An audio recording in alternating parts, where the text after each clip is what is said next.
Hello दोस्तों, जय श्री राधे कृष्णा। हम आशा करते हैं आज की जो वीडियो है आप सबको बहुत पसंद आएगी। इस पूरी वीडियो को आप पूरा देखिएगा, इसमें आपको बहुत कुछ सीख मिलने वाली है। ये कहानी बहुत बेहतरीन कहानी है। आइए स्टार्ट करते हैं। माँ कैसी हो? फोन पर रीना की चहकती आवाज़ सुनाई पड़ी। मैं तो ठीक हूँ, पर तू बता कैसी है? माँ वैसे तो सब ठीक है, पर गर्मी इतनी है कि कूलर की हवा में भी पूरी पूरी रात नींद नहीं आती। उमस के कारण पूरा बदन चिपचिपाता रहता है। गर्मी तो यहाँ भी बहुत है। माँ, हम एसी लेने की सोच रहे हैं। यदि 10,000 आप दे दें तो बाकी हम अरेंज कर लेंगे। तुरंत उसने अपनी बात पर आते हुए कहा, बेटी तुम तो जानती हो कि अभी तुम्हारे विवाह पर इतना खर्चा हुआ है कि लोन लिया है, उसे चुकाना है। ऊपर से सीमा की पढ़ाई का खर्च। ठीक है, तुम्हारे डैडी से बात करती हूँ। कविता ने बात वहीं समाप्त करने की कर्ज से कहा, क्योंकि अगर वह ऐसा नहीं कहती तो वह फोन पर ही वाद विवाद करने लगती। ठीक है माँ, शाम को फिर बात करूंगी, लेकिन डैडी से पूछ जरूर लेना। रीना ने तुरंत उत्तर दिया। रीना ने फोन रख दिया था। एक बार फिर कविता की आंखों में सूनापन उतर गया। क्या हो गया है इस लड़की को, जो विवाह तय होते ही इतना बदल गई? लगभग आवश्यकता की हर वस्तु उन्होंने उसको दी है, और अब एसी की डिमांड। क्या उसे इतना भी एहसास नहीं कि उसके माता पिता उसके विवाह में इतना खर्चा कहाँ से कर पाए हैं? यह सच है कि आज नई पीढ़ी की सोच में काफी परिवर्तन आया है। पुरानी पीढ़ी के विपरीत नई पीढ़ी अब भविष्य के नाम पर वर्तमान को कष्ट में नहीं बिताना चाहती। आज पूरी गृहस्थी सजी सजाई चाहिए। शायद आज की पीढ़ी में धैर्य नाम की चीज ही नहीं बची है। इसमें बच्चों की भी कोई गलती नहीं है। माता पिता ही बचपन से बच्चों की हर इच्छा को पूरी करते हुए यह नहीं सोचते कि जीवन में जहाँ फूल है वहाँ कांटे भी होंगे। एक दिन जब उन्हें अपनी जिंदगी शुरू करनी पड़ेगी, तब क्या वे इन कांटों को साफ पाएंगे? सोचते हुए कविता ने एक लंबी सांस ली। विनीत ऑफिस तथा सीमा कॉलेज जा चुकी थी। करने को कुछ नहीं था, अतः वह सदा की तरह बालकनी में पड़ी कुर्सी पर आकर बैठ गई। उसका सारा समय यही व्यतीत होता है। वह यहीं बैठकर अखबार पढ़ने के साथ सिलाई बुनाई कढ़ाई तथा क्रोशिये का काम भी किया करती है। अपनी बनाई चीजों से घर को सजाना उसकी हॉबी है। सामने पार्क है, हरियाली तो मन मोहती ही है। पार्क की चहल पहल में वह न केवल अपनी सारी परेशानियां भूल जाया करती है, वरन अकेलापन भी नहीं महसूस होता है तथा काम भी हो जाता है। पर आज कुछ भी करने का मन नहीं कर रहा था। टेबल पर रखा अखबार उठाकर पढ़ना चाहा, पर रोज की वही मार काट तथा उठापटक वाली राजनीति से भरे अखबार में उसका मन नहीं लगा। स्वयं को तनाव मुक्त करने के प्रयत्न में वह कुर्सी पर अधलेटी मुद्रा में लेट गई। न चाहते हुए भी अतीत और वर्तमान की किताब के पन्ने बार बार उनकी आंखों के सामने उड़ उड़कर उसे बेचैन करने लगे। रीना और सीमा उसकी बेटियां हैं। प्रारंभ से ही वह उनकी हर इच्छा पूरी करने का प्रयत्न करती रही है, चाहे स्कूल द्वारा आयोजित पिकनिक हो या एजुकेशन टूर के नाम पर बने देश भ्रमण के टूर। उसने उन पर कभी कोई पाबंदी नहीं लगाई। यहाँ तक कि उनकी इच्छा पूर्ति हेतु उन्हें अपनी अनेक आवश्यकताओं में कटौती करनी पड़ी, फिर भी अफसोस नहीं हुआ, वरन यह सोचकर खुशी होती रही कि वह अपना कर्तव्य का भली भांति निर्वहन कर रही है, जिसके कारण उसकी बच्चियां स्वस्थ और स्वतंत्र वातावरण में पल रही हैं। आखिर बचपन की छोटी छोटी बातें ही तो बच्चों के मन में कुंठा पैदा करती हैं। वह पैसों की कमी के कारण उनके मन में कोई हीन भावना या कुंठा उत्पन्न नहीं होने देना चाहती थी। जब घर में पहला कूलर आया तो पहले उसने बच्चों के कमरे में लगवाया, बाद में अपने।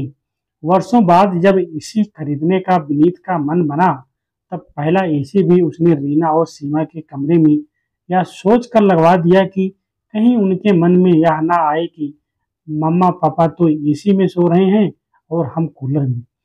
अपनी इसी सोच के कारण उनके मैट्रिक करते ही उसने उनको बाइक खरीदवा दी थी, जिससे वे ठीक से पढ़ पाएं, वरना कहीं ऐसा ना हो कि कॉलेज और ट्यूशन करने में साइकिल से आने जाने में थकान के कारण उनकी बाधित पढ़ाई होने लगी। वह सोच नहीं पा रही थी कि उसकी परवरिश में कहाँ कमी रह गई जो रीना उसे समझना ही नहीं चाह रही थी। अब महसूस हो रहा था कि माता-पिता को बच्चों की मांग को पूरा करते समय यह एहसास दिलाना भी आवश्यक है कि जिस चीज की उसने मांग की है, क्या वह उसके लिए आवश्यक है या वह दूसरों की देखा करती है। उसको लेना चाह कर रहा है। उसके साथ ही अपनी आर्थिक स्थिति से भी उन्हें अवगत कराते रहना चाहिए, जिससे वे अपनी अनुचित मांगों पर अंकुश रख सकें। प्रारंभ से ही वह हर अभाव से उन्हें दूर रखने के प्रयत्न के कारण ही रीना और सीमा थोड़ी स्वार्थी, ईर्ष्यालु और आत्म केंद्रित होती चली गई थी। अपनी हर इच्छा पर उसकी सहमति की मुहर लगवाने की उनकी आदत पड़ गई थी, पर वह यह सोचकर उनकी इच्छा के आगे झुकती गई कि वे अभी बच्ची हैं। अगर वे अपनी मांगे उसके सामने नहीं रखेंगी तो और किसके सामने रखेंगी।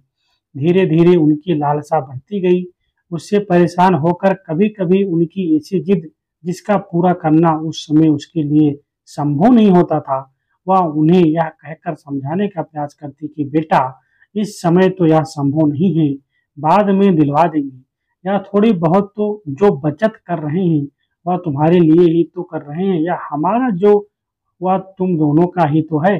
पर वे कहती, मम्मा अगर हमारा ही है तो अभी हमारी इच्छा पूरी करवा दीजिए ना, बाद में पता नहीं आवश्यकता हो भी या ना हो। उनके असहयोगात्मक रूप देखकर उनकी खुशी के लिए विनीत मन मारकर सेविंग में से पैसे निकालकर उनकी इच्छा पूरी की कर देता। पर अब लग रहा है कि ऐसा करके हम उनको तो बिगाड़ ही रहे थे, अपने पैरों पर ही कुल्हाड़ी मार रहे थे, क्योंकि उन्हें बस अपनी सुविधा असुविधा या आवश्यकता का ही ध्यान रहता था। वे यह नहीं सोच पाती थी कि उनकी इच्छा पूरी करने के लिए उनके माता पिता को ना जाने कितने पापड़ बेलने पड़ रहे हैं। सीमा छोटी होने के बावजूद भी रीना की तुलना में थोड़ी समझदार थी, जबकि रीना सिर्फ और सिर्फ अपने बारे में ही सोचती थी। कविता ने सुना था कि लड़कियां लड़कों की अपेक्षा अपने माता पिता से बेहद प्यार करती हैं, उन्हें कभी कोई दुख नहीं देती, घर के काम में माँ का हाथ बांटती हैं। पर उसके साथ ऐसा कभी नहीं हुआ। रीना सीमा के स्वभाव में जमीन आसमान का अंतर है।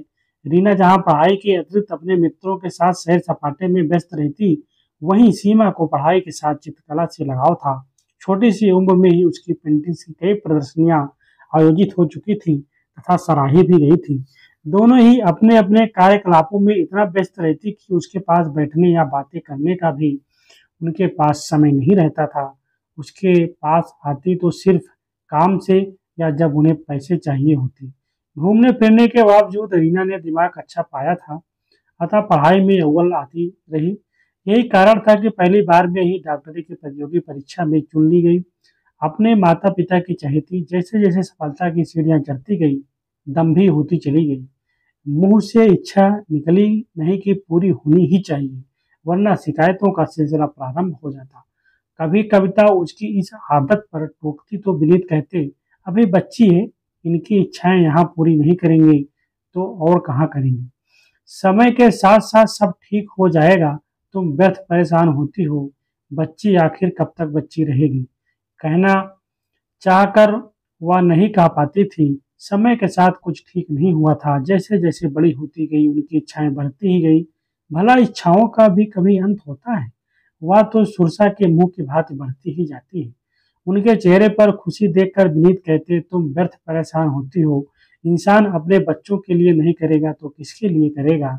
वे खुश तो हम खुश, पैसों का क्या, वह तो हाथ का मैल है। जब है तभी तो खर्च कर पा रहे हैं। खुशी तो सिर्फ इतनी कि वे दोनों को अपने अपने क्षेत्रों में सफलता प्राप्त कर रही थी। उनके उन्नत भविष्य को देखकर सोचती, क्या अंतर है। आजकल लड़के और लड़कियों में व्यर्थ ही लोग लड़की होने पर मातम मनाते हैं, वरना आजकल लड़कियां भी लड़कों से कम थोड़े ही हैं।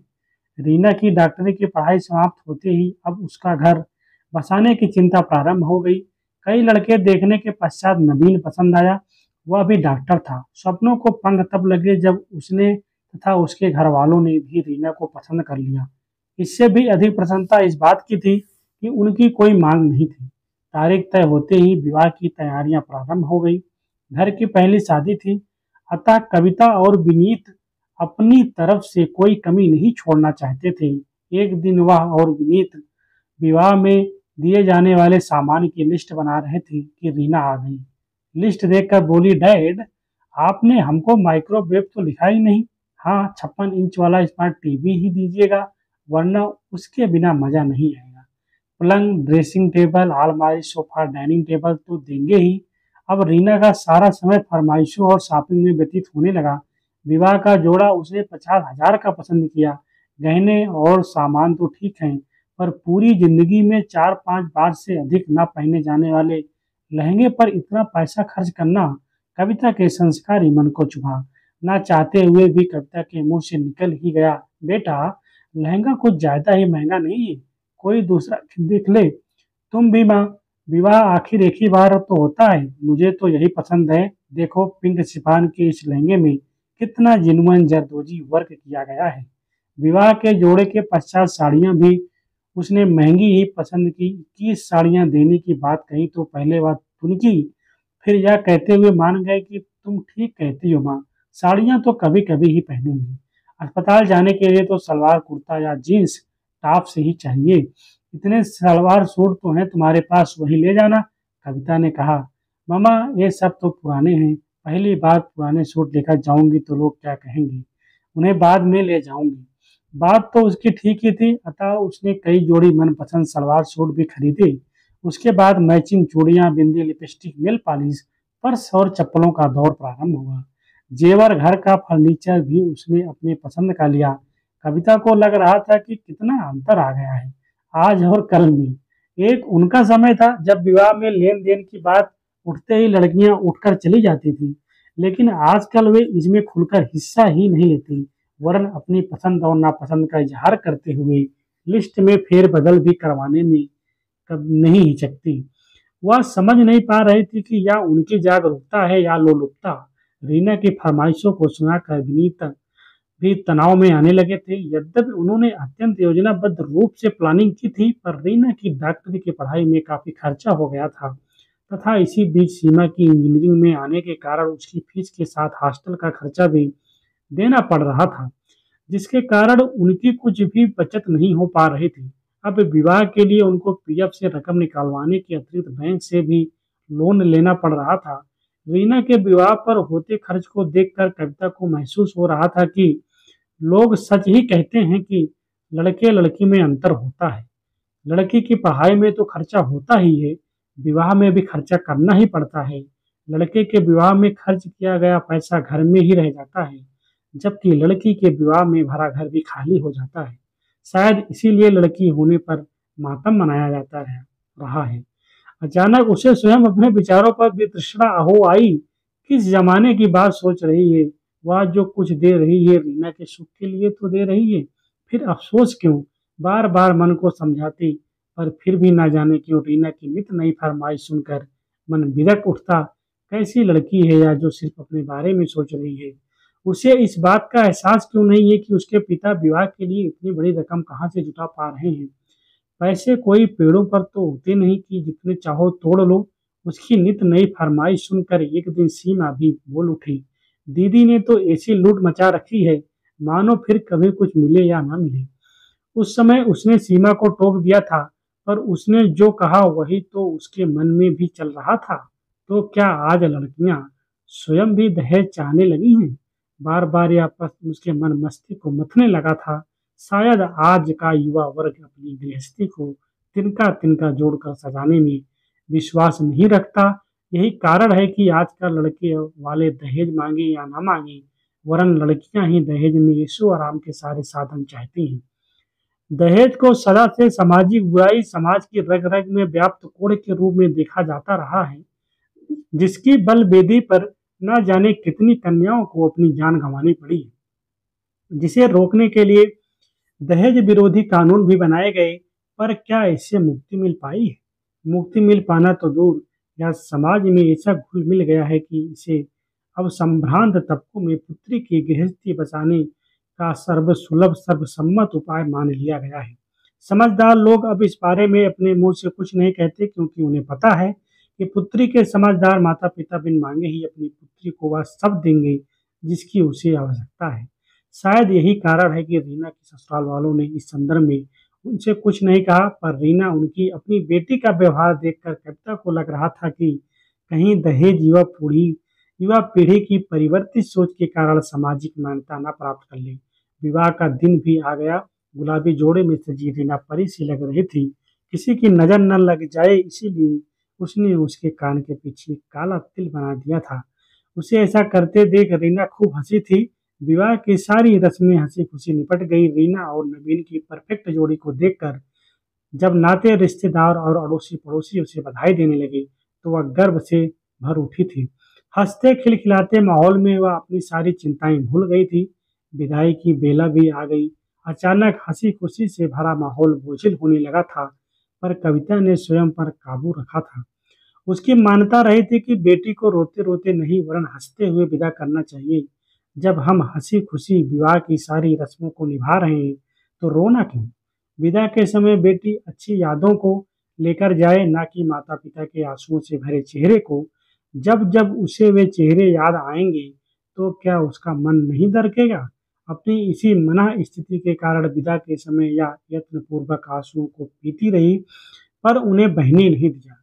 विदा के समय गले लगती बेटी को ढाढ़स बंधाने के बजाय विनीत भी पपक पपक कर रो पड़े थे, किंतु कविता रीति आंखों से पुत्री को विदा होते देखती रही थी, पर आंखों से एक भी आंसू नहीं ढकने दिया। बस हौले से उसे गले लगाकर उसके आंसू पोंछते हुए कहा, बेटा अपने नए घर में आंसुओं के साथ नहीं वरन खुशी खुशी जाओ। तुम्हारी सारी इच्छाएं पूरी हों, बस यही कामना है। देखो कैसी माँ है। मेरी बेटी विदा हुई थी तब कई दिनों तक मेरे आंसू ने रुकने का नाम नहीं लिया था। उसे बेटी को ऐसे विदा करते देखकर उसके पड़ोसन ने कहा, हाँ दीदी, पत्थर दिल है, सबकी आंखों से आंसू निकल रहे हैं और एक या की है कि बुत बनी खड़ी है। दूसरी आवाज आई। कविता का मन किया कि एक बार पलट कर देखें, पर मन पर काबू कर लिया। आखिर क्यों रोए, जब जब खुशी खुशी अपनी पुत्री के लिए घर वर ढूंढा है। रोकर खुशी के माहौल को गमगीन बनाना क्या उचित है। पर सदियों पुरानी रीत रिवाज केवल उसके चाहने से तो बदल नहीं सकते। अतः उनके वाक्य सुनकर भी चुप लग गई। उसे चुप देखकर बात संभाली थी कि उसकी ननद नमिता ने, जिसने उन्हें टोकते हुए कहा था कि आप भी कैसी बातें कर रही हैं। बेटी के वियोग में भाभी के आंसू सूख गए हैं। दुख में कभी आंसू बा निकलते हैं तो कभी सूख जाते हैं। पर कविता की ओर मुखातिब होकर उसकी अपने अंक में समेटते हुए कहा था, भाभी रीना दूर थोड़ी ही गई है, जब चाहे मिल आना। सोनी आंखों से वह नंदिता की ओर देखती रह गई थी, मानो कहना चाह रही हो, क्या अन्य रस्मों की तरह या रस्म निभाना भी जरूरी है। वह खुशी खुशी अपनी बेटी को विदा कर रही है तो उसमें कौन सा गुनाह हो गया। खुद रोकर बेटी को भी रुलाना, उसे एहसास दिलाना कि वह आज से उनके लिए पराई हो गई है, क्या उचित है। उसकी बेटी आज भी उसके लिए उतनी ही अपनी है जितनी विवाह के पहले थी। तभी तो उसने और विनीत ने उसे हर सुख सुविधा की चीज दी है। 6 महीने हो गए थे रीना के विवाह को। उसके चेहरे पर खुशी देख वह अभिभूत हो उठी थी। नवीन उसका बेहद ख्याल रखता था। ससुराल भी अच्छी और संपन्न थी, पर वह जब भी आती डेकोरेशन की, किचन की या कोई भी मनपसंद चीज यह कहकर ले जाती कि मामा मेरे पास नहीं है, क्या मैं ले जाऊं। भला उसके आग्रह को वह कैसे नकार पाती, भले ही बाद में उस चीज की वजह से उसे परेशानी हुई हो। पर बच्चों की खुशी के आगे माता पिता को अपनी हर परेशानी बेमानी लगती है। ऐसा नहीं है कि वह ये चीजें खरीद नहीं सकती थी। अभी कुछ दिन पूर्व उसने 70 लाख का 3 बेडरूम का फ्लैट बुक करवाया था। अपना एक अलग नर्सिंग होम खोलने की भी प्लानिंग चल रही थी। पर फिर भी छोटी छोटी चीजें मांगना या ले जाना उसकी आदत सी बन गई थी। विवाह के कुछ दिन पश्चात रीना आई। उस समय सीमा भी आई हुई थी। दोनों बहनों को एक साथ हंसते खिलखिलाते देख वह भी बेहद प्रसन्नता का अनुभव कर रही थी। जब वह जाने लगी तब उसने ड्राइंग रूम में रखे सिरेमिक के फ्लावर पॉट को देखकर कहा, ममा यह मुझे बहुत अच्छा लगता है। मेरे पास कोई फ्लावर पॉट नहीं है, क्या मैं इसे ले जाऊं। अगर तुम्हें पसंद है तो ले जाओ, कहकर उसने उसे फ्लावर पॉट ले जाने की इजाजत दे दी थी। उसके जाने के पश्चात सीमा ने क्रोधित होकर कहा था, ममा दीदी क्या आदत अच्छी नहीं लगती। फ्लावर पॉट वह स्वयं भी तो खरीद सकती थी, ले जाने की क्या आवश्यकता थी। तेरी बड़ी बहन है, विवाह हो गया है तो इसका यह मतलब तो नहीं कि उसका इस घर पर अधिकार ही नहीं रहा। कहते हुए उसने सीमा को समझाने का प्रयत्न किया था, और अब यह फ़ोन वह समझ नहीं पा रही थी कि उसकी बेटी रीना को क्या हो गया है। उसका अपना खून होते हुए भी वह उनकी परेशानी, उनकी समस्याओं को समझा क्यों नहीं पा रही है। सीमा की पढ़ाई का खर्चा 3-4 वर्ष पश्चात उन्हें सीमा का विवाह भी करना है। उसके विवाह में लिए लोन की किस्तें अभी चूक चूक ही रही थी, फिर भी यह मांग उसकी मनपसंद का हर सामान उसके विवाह में दिया गया था। पर सर्दी में विवाह होने के कारण बस एसी ही नहीं दे पाए थे, और आज उसने उसकी भी मांग कर डाली। दरक गया था कुछ मन में। डोल डोरबेल ने उसकी विचार तंत्र को भंग कर दिया। दरवाजा खोला तो सामने उसकी पड़ोसन अंजलि थी। आते ही उसने कहा, मन बहुत परेशान था इसलिए तेरे पास चली आई। क्या बात है? अपनी परेशानियों पर ढकेलते हुए उसने प्रश्न किया। कविता, क्या बताऊं, समझ में नहीं आ रहा है, कहूं या न कहूं। ऐसी क्या बात है पड़ोसन, और अच्छी मित्र होने के कारण अगर हम आपस में अपनी बात शेयर नहीं करेंगे तो समाधान कैसे कर पाएंगे। तू सच कह रही है कविता। अब बता, बात क्या है? तो तू जानती है पल्लव का अभी पिछले वर्ष ही विवाह किया है, वह भी बिना दहेज के। पल्लव और संजना दोनों ही अच्छा काम कर रहे हैं, लाखों का पैकेज है दोनों का, पर जब देखो भिखमंगों की तरह हाथ ही फैलाए रहते हैं। उन्हें घर खरीदना है, उसके लिए उन्हें डिपॉजिट के लिए 10 लाख चाहिए। अभी 6 महीने पूर्व ही कार के लिए 2 लाख दे चुके हैं। हमने तो कभी किसी से नहीं मांगा, जब पैसा बचा आवश्यकता का सामान खरीद लिया। कविता, पल्लव को यह भी नहीं लगता कि 2-4 वर्ष पश्चात बनीता का विवाह भी करना है। अगर उसकी ऐसी ही डिमांड रही तो कैसे कर पाएंगे बनीता का विवाह? उनके खर्चों में कहीं कोई कमी नहीं है। अभी पिछले महीने ही उसके पास 10 दिन रहकर आए हैं। हर दूसरे दिन बाहर खाना, ब्रांडेड कपड़े, फ्रिज भरा पड़ा है तरह तरह के फ्रोजन फूड से। हमने कहा फ्रेश खाना सेहत के लिए अच्छा होता है, तो पल्लव ने कहा मम्मा, संजना को फुर्सत ही कहाँ मिलती है खाना बनाने की। अतः अगर कभी अवसर मिला तो कुछ बना लिया, वरना इनसे काम चला लेते हैं, नहीं तो बाहर से मंगा लेते हैं। पता नहीं क्या हो गया है नई पीढ़ी को, काम ही नहीं करना चाहती। हमारी पीढ़ी में तो भी औरतें काम करती थी, पर उनके जैसे नहीं थकती थी। अंजलि, गलती उनकी नहीं हमारी है। शून्य में निहारते हुए कविता ने कहा। जिस समस्या से वह परेशान थी, ठीक उसी तरह से समस्या से अंजलि घिरी हुई थी। क्या कह रही है कि कविता हम दोषी हैं, पर कैसे? हम बच्चों को अच्छे संस्कार नहीं दे पाए, उन्हें आत्मनिर्भर बनाने के लिए प्रेरित नहीं किया। हमने उन्हें जीवन की कटु सच्चाइयों से दूर रखा। सच तो यह है कि अंजलि, पुत्र हो या पुत्री, जब वे अपने पैरों पर खड़े हो जाएं, तो उनसे यह एहसास दिलाना आवश्यक है कि अब वे अपनी छोटी मोटी आवश्यकताओं से स्वयं निपटे, न कि हर बार अपने माता पिता की ओर देखें, वरना वह कभी आत्मनिर्भर नहीं बन पाएंगे। कविता, अगर हम ऐसा करेंगे तो क्या हम स्वार्थी होने का आरोप नहीं लगेगा? कहीं उनके मन मस्तिष्क में यह बात तो नहीं बैठ जाएगी कि हमारी आवश्यकताओं के समय हमारे माता पिता ने हमारी सहायता नहीं की, फिर हम उनकी आवश्यकताओं के समय उनका साथ क्यों दें? तुम्हारा कहना सत्य हो सकता है, शायद वह हमारी इसी मानसिकता का फायदा उठाते हैं।